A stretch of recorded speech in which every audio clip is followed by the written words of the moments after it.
Puntahan ko naman po yung sitwasyon ni Cassandra Ong. Tama ho ba, 1 milyong pisong reward para mahanap si Cassandra Ong? Bakit kailangan po mag-offer ng reward?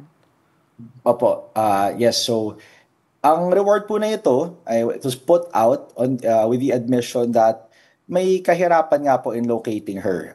There's a difficulty by the Philippine government in locating her. Why? Well, for many reasons. One of which is that the information with respect to her whereabouts is not as accessible as that of Harry Roque, for example. Attorney Harry Roque kasi is very vocal and where he Visible. may be at Oo. po or 'di ba may he's very vocal on social media. The far it put this very different from the situation with Miss Cassandra Ong, who is also an accused in the same qualified trafficking case as Mr. Harry Roque, among others. So there's an admission on our part that there is some difficulty.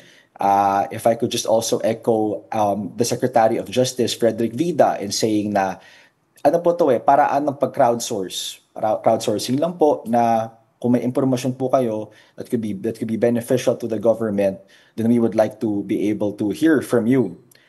But to qualify po anong klaseng impormasyon na kailangan namin, it is supposed to be actionable and credible information.